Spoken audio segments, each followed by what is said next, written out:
I'm Billie Groom, your host of All About Animals Radio, and today I have with me Donny Moss, who is just an incredible guy doing all sorts of things, and we're so excited to have you here, Donny. Thanks for joining us.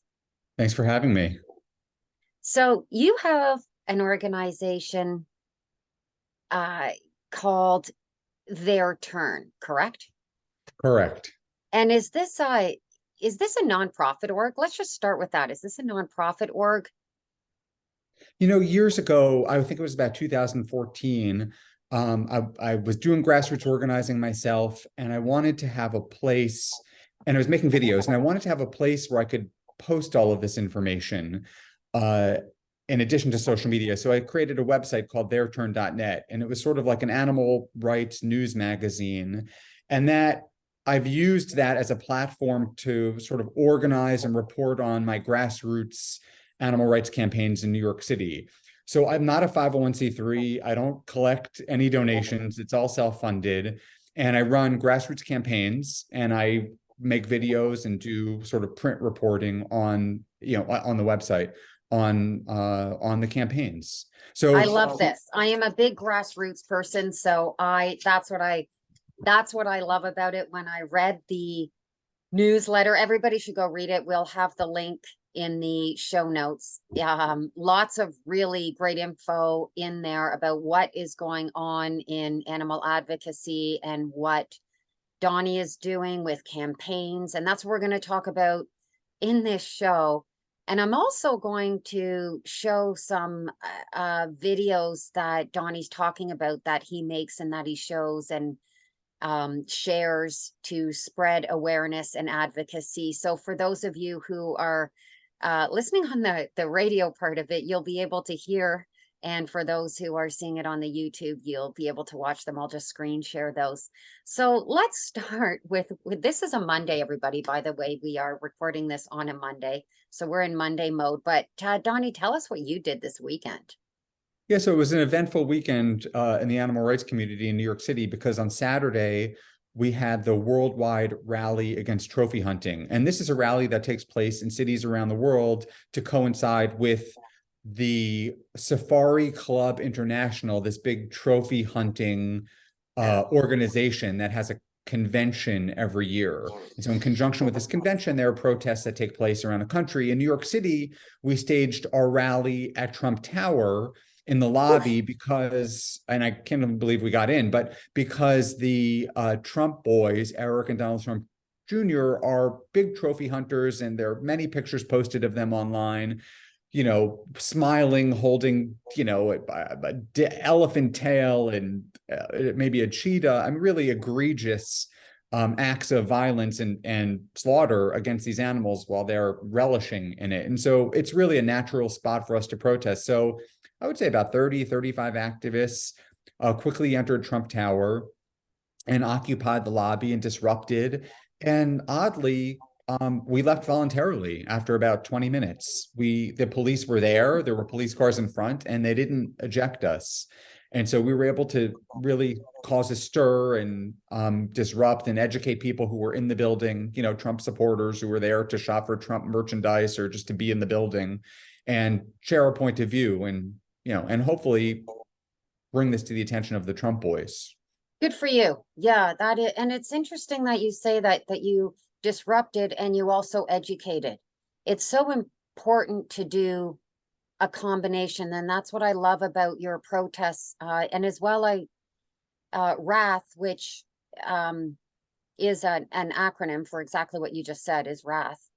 They are with Compassion Works International. Yes, Yeah. Compassion Works International, which, and again, I'm going to put that link on this as well, if that's okay, because they have a lot of posters and information and stickers and flyers and just ways of spreading awareness, t-shirts, all sorts of things that allow people to really become involved. And like you said, that's so incredible that 20 minutes made such an impact, and you didn't have to get kicked out. And I'm sure a lot of your protests go not that well. Well, or within not just that way. Trump Tower is in sort of a wealthy part of Manhattan where you have like these luxury boutiques that sell fur. And so we did 2 fur protests right after, one at Louis Vuitton and one at Christian Dior, and attempted to get into those buildings or those stores, but you know, the security was like blocking the doors. There was no getting in. And Crazy. so it is interesting that we were able to disrupt inside the lobby of Trump Tower. Yeah, that is interesting. I am going to screen share this, what you sent me. Whoops. Oh no. Let me see. Can I do this? Yes, I can. Sorry, people. So I could tell you a little about it while you're Yeah, a little more about it. So we were inside for about there we go. 25 minutes. Well, you'll see on the video, we staged a die-in and we did a moving picket. And then we came outside and continued the protest out there where we were educating people who were walking by. And, you know, in New York City, it's a fairly progressive place. So you don't get a lot of people who engage in trophy hunting. That said, it's a touristy neighborhood. And so, you know, there were a couple of people who came by and let us know that, you know, we're crazy and trophy hunting is wonderful. And I included one of those Yeah, I saw that guy. in the Yeah, video. So I'm sure you get lots of those. Here we go.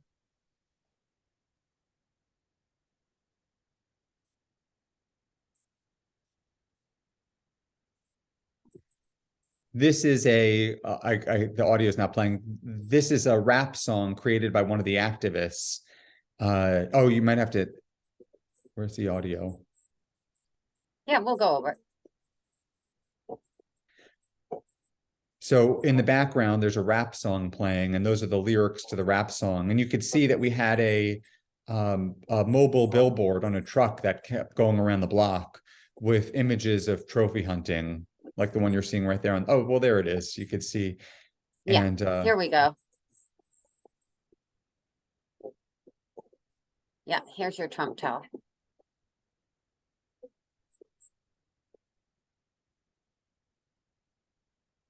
I think the beginning of the video shows the die-in that we staged in the lobby. And then here's this guy who... Here's this guy.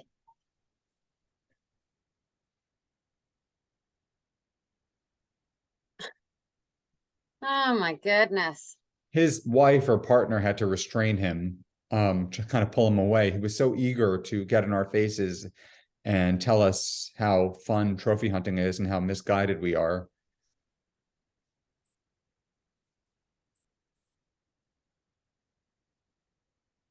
Yeah. Sorry, I don't know if that is that with the one that That was you the had most, sent that me was the one yeah, the audio wasn't playing. So, but if people search Oh, for, it I was didn't, for me. oh, did you, oh, I couldn't hear I the don't know. I audio. guess we'll see after whether it came through Yeah. for other people. That's why you were saying that. Yes, it's a I rap was song. narrating because I didn't hear the audio. Oh no, I hope everyone else did. Maybe you know, me and my techie here, maybe my screen share audio didn't come through, but we'll let Gary of All About Animals Radio deal with that mess up if I screwed up. But yeah, it's a really it's a great rap song. But again, we'll post that in the show notes and people can go see the whole thing if you didn't see it. But these types of videos are so impactful, and you've done a number of them. We're going to have a shorter one later with in respect to Nike, which is really something that I really want to talk about, and I know you do as well. The campaign and what you're doing to protest against the unethical, illegal for a lot of parts, killing of the kangaroos for the soccer shoes for Nike. And what I understand too is that Gucci, Prada, and Versace, I don't even know if I'm pronouncing those right. I'm pretty sure You I am. are. I'm not a real fashion guru, but they've stopped. So And we is still Nordstrom, which and is, so you know, in the US up is there an as well. important department store. Yeah. Yeah, and then still we have Nike just continuing. And so Digging in its kangaroo skin heels and not moving away toward a cruelty-free alternative. It's so weird because, Nike, this multinational corporation that has all of these, committees in place for, and all of these policies in place for the environment and for the humane treatment of animals. But this is so egregious environmentally and from a humane perspective. It's like, it's hard to believe anything they say when they engage in such a horrific act while having these policies. I mean, for people who don't know, the kangaroos, approximately 2 million kangaroos are hunted down in the dark of night each year. About 70% of these kangaroos are used to make kangaroo skin shoes. But the hunt itself is just so egregious. I mean, these terrified kangaroos, are running away from the light of the vehicles that are chasing them. And obviously they're terrified. And then the hunters shoot them in the head. And 40% of those who are shot in the head or shot don't die instantly. And so the hunters will follow up by bludgeoning them to death, or they'll escape and sort of die slowly of their wounds. I mean, imagine the agony of each individual animal. And then some of these. Sorry, I do want to get onto the part about the joeys as well, because I think that's important. But that type of killing of these animals, is that illegal in Australia? Do they have some kind of laws on when, how many, this type of thing when it comes to hunting kangaroos? They do, and they do have certain laws in place. And there will be, and just as an aside, there is a law in the US that's been proposed called the Kangaroo Protection Act, which would ban the sale of all of these kangaroo products in the US. But in Australia, I mean, something that's so egregious here is that their country mascot, what they're using in their tourism campaign is a cartoon kangaroo. And here they are making money off of kangaroos, trying to get people to come see, their sort of this keystone species, who people around the world really were excited about kangaroos here.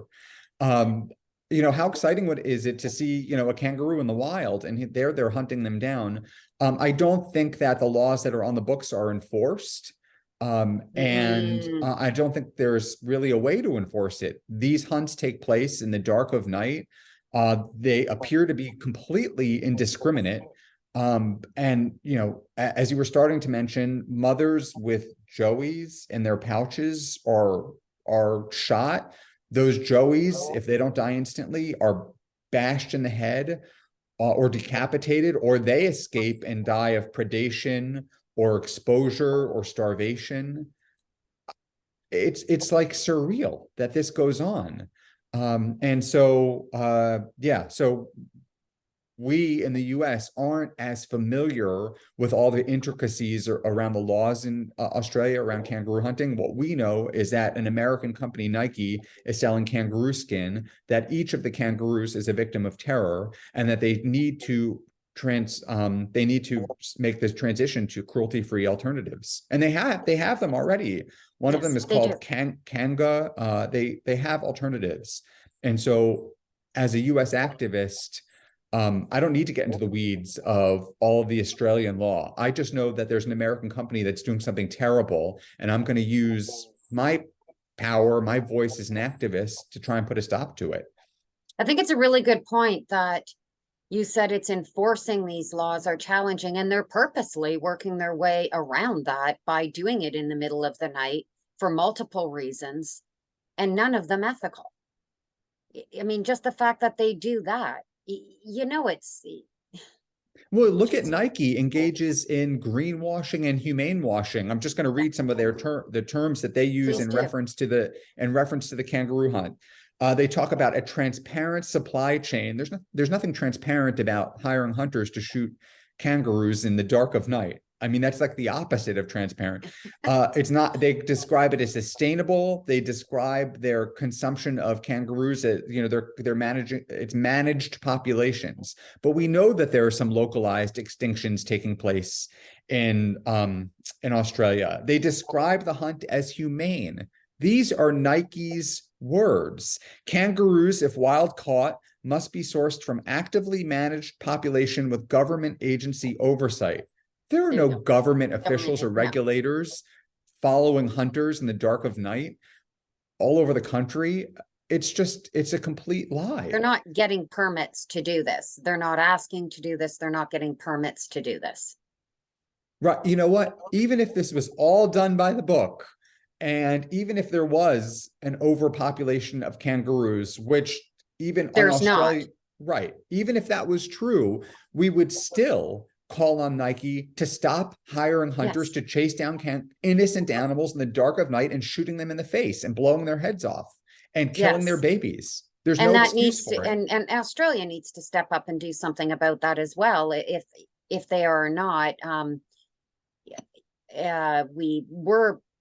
we do need to talk to, it's a totally different show, and I'm interested in doing it actually and seeing what is going on over in Australia and what the viewpoint is and how people feel about it.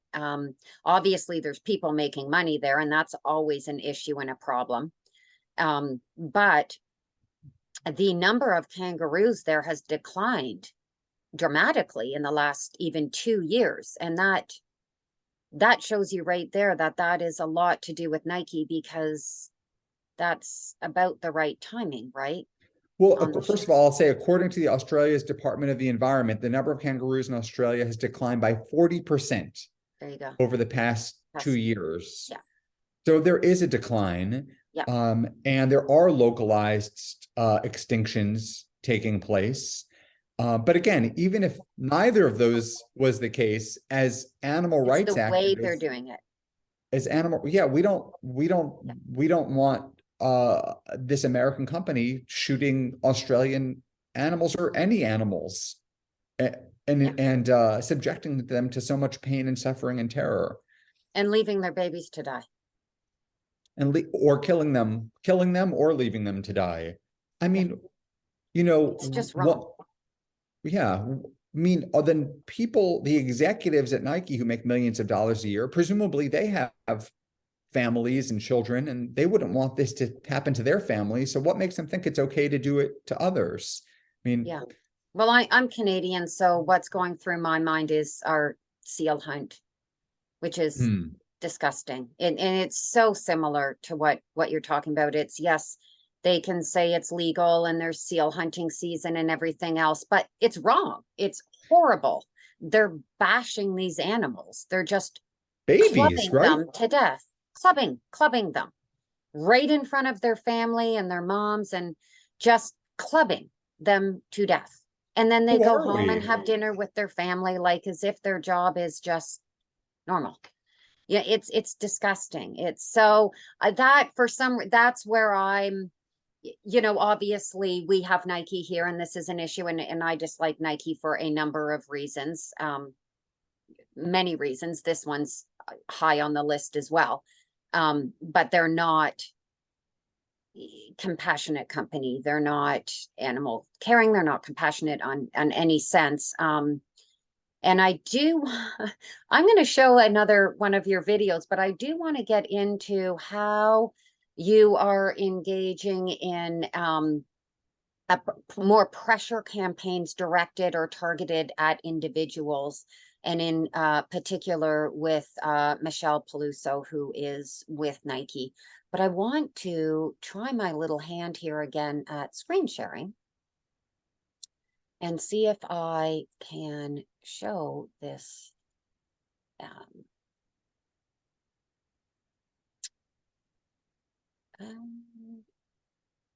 I think what you're trying to pull up, and so I can just describe it briefly, is that yeah. in New York City, we staged maybe 3 or 4 protests inside of Nike's flagship store on. Oh, sorry. I started that right over top of you. Oh, that's okay. I don't see it on the screen. Oh.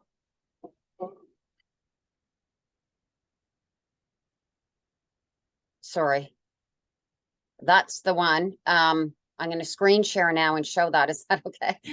Yeah, great. Oh boy.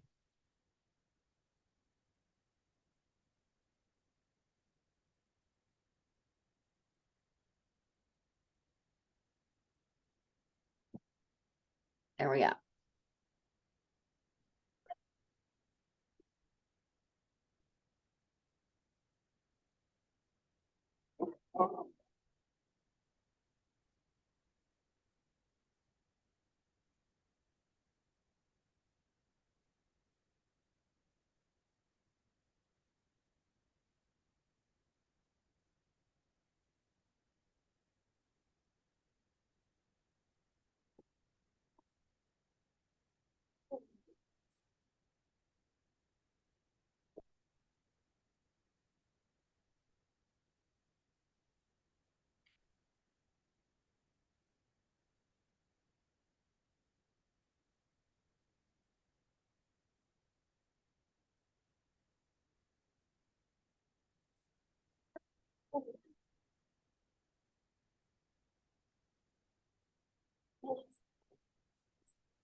Impressive.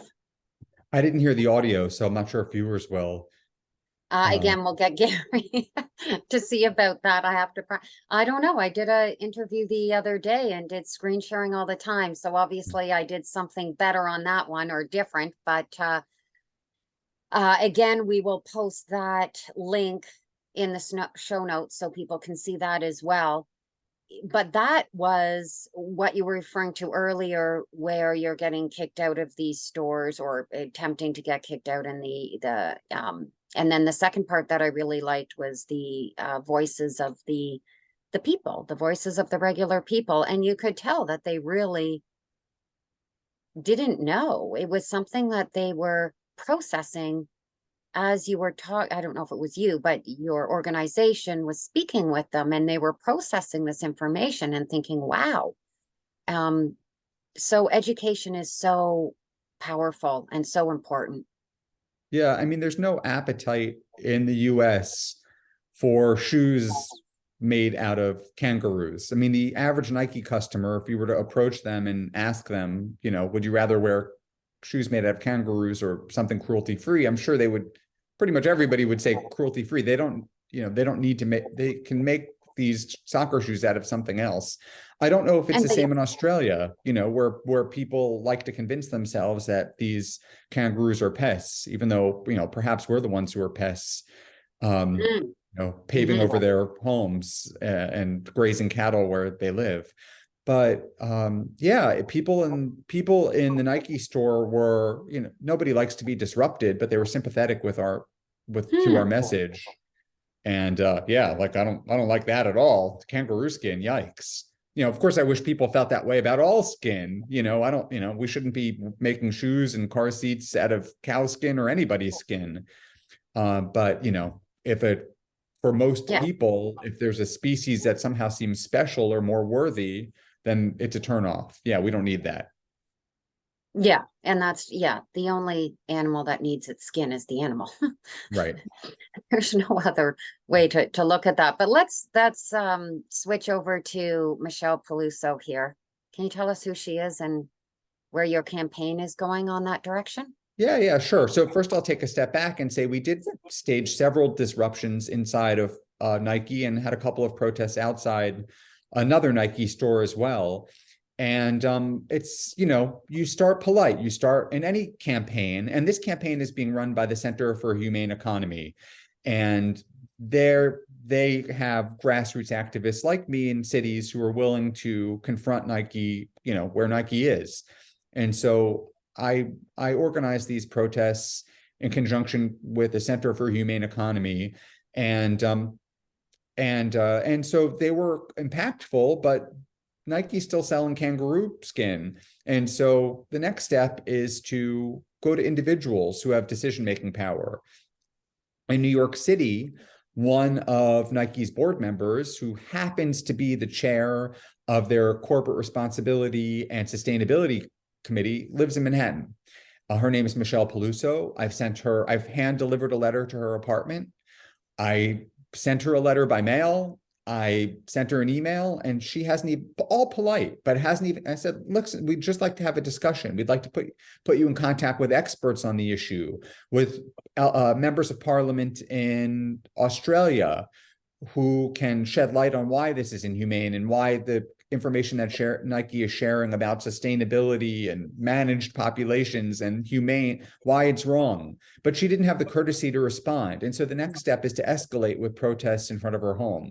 And so that's what we're going to do next. Good. And, sometimes people, when you protest a company, the companies will often ignore you. Yeah, they might have meetings to discuss security procedures in the stores or how to handle protesters. but that's where it might stop. But when you start to go inside stores, or when you start to show up at the homes of executives, then they start to care more, because it becomes personal, and no one wants protesters in front of their homes. And so that's when they might start paying attention. And in my experience, as somebody who has run pressure campaigns over the years, I can tell you that, that they don't care about the issue, and they won't do the right thing because it's the right thing. They'll do the right thing, which in this case would be to stop using kangaroo skin, because they're personally impacted by the protests. And so they might ultimately issue a statement saying, we've moved, there's consumers are moving in another direction, and technology is advancing, and we're pleased to announce that we're phasing out kangaroo skin. I mean, I don't know that Nike's going to do that, but we've seen that so many times with fur, for instance, where these companies who have been targeted by protesters relentlessly decide, we don't want to be subjected to these protests anymore, so we're going to stop using fur. And then they make a statement to pat themselves on the back for how their progressive values. And rightly so. That's probably a lot to do with why Gucci, Prada, and Versace did. I mean, I don't know, but there's a good chance. The other that happens there is, and correct me if I'm wrong, but very influential are celebrities. So when celebrities, for instance, stop wearing fur, or say, speak their mind about using kangaroo skin for shoes, for example. I mean, there's lots that celebrities have become involved in. It becomes very influential. Is there any, are any of the celebrities, or in particular sports celebrities? That would be an interesting, because, they all seem to really like Nike, or they're supported by Nike. It would be interesting to see which sports celebrity steps up to the plate here, if any have. Do you know? Yeah, I do know that a couple of soccer players have publicly stated that they don't wear kangaroo skin sneakers, and these are very successful athletes. And so we know it can be done. We know that you can play soccer successfully without hunting down a kangaroo at night and peeling the skin off their bodies. In the head. Yeah. We know that this can be done. Not that there's ever an excuse for this behavior. Yeah, I was going to say, and if we can't play soccer as effectively, then we keep apples to apples, and nobody gets to wear the shoes, and then it's all equal. And oh well, if we can't play soccer as perfectly as we could with the shoe, we just don't have that right anyway. It doesn't matter. The fact that it might be perceived as a better material for some people doesn't give anybody the right to kill someone for their skin. No, but it's a message that we have to impart on the public as advocates, and because Nike makes so much money off of stealing the skin of these kangaroos, we're going to have to exert a lot of pressure, because at the end of the day, that's all they care about. It's a publicly traded company. They just care about their stock price and their salaries. And so it's difficult to compete with money, but that's why showing up at somebody's doorstep can be impactful, because they don't want us there. Yes. And the other that we fight against a lot is just people's natural inherently they don't like to go against their colleagues and their co-workers, and they feel like they just can't do that, and they can't step up and say anything, or step up to the plate at all, which is, I think, the complete opposite of people like you and I. Well, also in this case, though, if you think about it, we're targeting, the most senior executives, the people who really do have the power to make decisions. We're not protesting at the home of a salesperson at the Nike store in Midtown. We're going after the decision makers. Absolutely. These are people who make hundreds of thousands, if not millions of dollars a year. They sit on the board, they sit in the boardroom, and they have the power to do the right thing here. Let's see if this particular board member goes back to her committee or back to the whole board and says, I think it's time to make the switch to a cruelty-free alternative. If for no other reason, then I have a family. I live in New York City. I can't have people protesting and making noise and picketing in front of my apartment. I can't have that. And so often what I've seen over the years is that people resign as a way to extricate themselves. So in this case, this particular board member is not employed by Nike. She's a board member and she does get stock options and has made a lot of money, but she's not an employee. She might decide, I'd rather just resign from the board as a way to get rid of the activists, because if I'm no longer part of Nike, then maybe they can't protest against me anymore. And I just saw that with another campaign I'm working on, where 2 people resigned from the board as a strategy to get rid of us. But in my opinion, as a grassroots organizer, their decision to resign did nothing to help the animals who were abused on their watch. Walking away from the problem doesn't vindicate them or, Absolutely. And I should anyone. clarify, when I was saying those people, I wasn't talking about your everyday employee, because I totally agree with your point there. It is about, and I think, if I may, you are referring to there in respect to board members with the New York Animal Shelter. Is that correct? Well, yeah. So I'm working on another Yes. campaign now, but I've been doing pressure campaigns for many years. Yeah.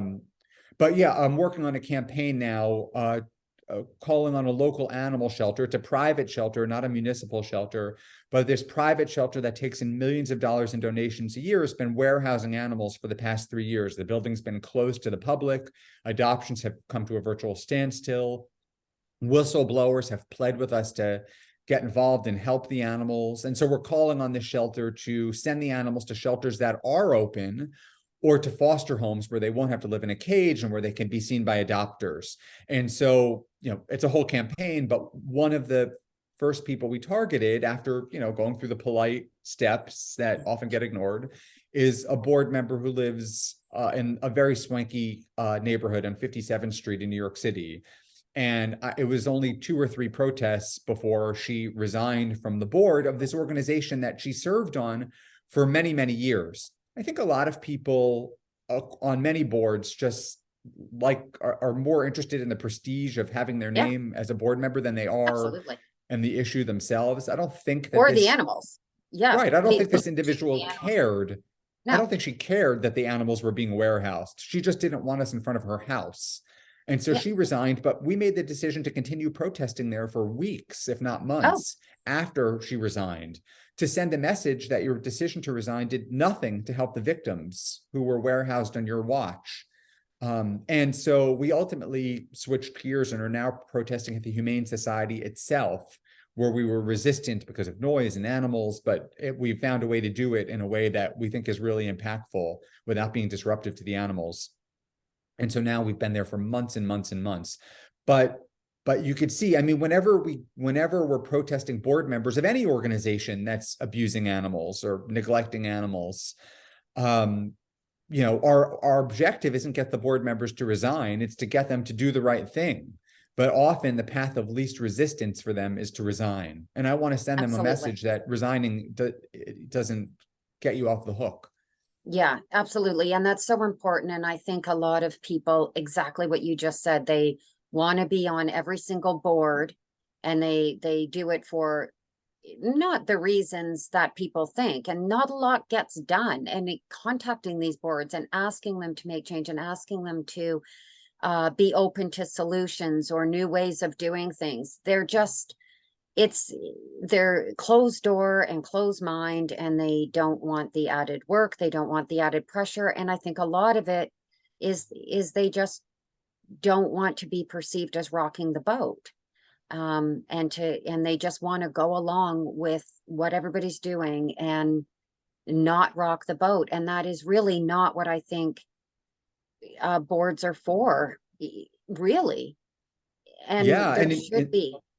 In this particular case, you have a board of directors that consists of many elderly people who are not involved and probably not online. And the younger people, several of the younger people have resigned from the board amid this scandal. And they're not doing their job as a board. And it's especially egregious because they know that the executive director believes that animals, that the cages are like apartments. That's literally how she describes them, and that the Yeah. shelter is a foster home. And of course, even non-animal rights people know that a cage is not an apartment and a shelter is not a home. But for years, she held this point of view, but there were guardrails in place. There was a board that was more involved and present. There was an adoption director at this shelter who was placing animals with loving families. And the building was open to the public. So adopters could come in off the street, fill out an application, and go upstairs and meet the animals. All of those guardrails have come off. The place is a fortress. There's no supervision. There's no adoption director, and animals are languishing in apartments. And so it's our job as It's grassroots hoarding. activists. It's a form of hoarding for sure. So you're doing a lot of these campaigns. We love you for that. Can Thank you. people, I guess for people to get involved in working with your organization or with like you're clearly affiliated, which I love, with other organizations as well. Or I don't know if affiliated is the right word, but you collaborate and I you're am helpful, timing. Yeah. I'll give you an example. So I'm a grassroots organizer in New York City. I also make videos and do other things, all animal rights related. But, if there's something that I can do on the ground as a grassroots organizer to help an organization, for instance, Compassion Works International had the worldwide rally on trophy hunting this past weekend. Well, something that I know I could do on the ground, even if I can't be an organizer in the global campaign, is to participate, to shoot video, to edit video, to get that up on my social media platforms, which have a lot of followers, and to spread the word about their work. And the same is true with the Center for Humane Economy, which is running this global campaign to compel Nike to stop using kangaroo skin. Something I can do right here on the ground in New York City, where we have many large Nike stores and a Nike board member. I can roll up my sleeves and help out locally. And then I have my own campaigns, which are, separate from those. So whatever And New we can York do to help. driven. Yeah, absolutely. And they do affect other people and other organizations nationally and internationally, what you're doing as well, because people see what you're doing, even if you're doing it specifically in relation to your local issues that you're having. Other people see the effect and see what you're doing and follow suit, and it's so impactful. We really, really do appreciate all that you do. Is there anything else that you'd like to share with us before we? Well, yeah, I guess I would say that, as an activist, one of the lessons that I've learned over the years to make myself a better activist is to step out of my comfort zone. I really try to force myself to step out of my comfort zone, because I've learned, especially from organizations like Direct Action Everywhere, that change happens in the discomfort zone. Change happens for ourselves and for the animals when we push further than we want to. And so I would encourage everyone to show up, to be a body. I'm often just a body at these protests, because every body counts. There's power in numbers. And then to do whatever we can on social media, to be those keyboard warriors where we share. And, I have my hashtag is @their-turn, as in it's the animal's turn. And we'll take one step back and say, you asked me about that at the beginning. As an animal rights activist who is in the streets, I can't tell you how many times people have come up to us and said, well, what about the children? And what about ISIS? And what about, there's so much whataboutism. And I'm like, well, when is it going to be the animal's turn? Billions upon billions of animals are terrorized in factory farms and fishing nets and slaughterhouses every year. They deserve a voice too. And compassion isn't finite. And we can advocate for humans and non-humans who need our voice. And so that is such an important, because animal activists will say that we're going to get, you can even see in the videos, going to get harassed, going to be told. But it's so interesting when people that have their own passion and their own mission start to battle it out between themselves. It's like, this isn't a competition. If you have something that's important to you, if you have an expertise or just a passion on something for some reason, maybe it was a personal experience or something that just hit you hard for some reason, do that. Absolutely do that. It doesn't mean that other people aren't doing something else. If everybody moves forward and steps outside their comfort zone and makes a change in what's important to them, that is how change happens. So just because maybe a post or a campaign is specific to one issue doesn't mean that the others are less important, or that people can't be helping in more than one area. I'm, you know, my area of expertise is with canines, but I'm all over. I absolutely support as much as I can. And yes, I work with a lot of dogs in other countries. That doesn't mean I don't help dogs locally too. I mean, but you can't put everything in every single post. You can't address every single issue in every single campaign. So as long, could you just imagine if everybody just stepped up for what's important to them?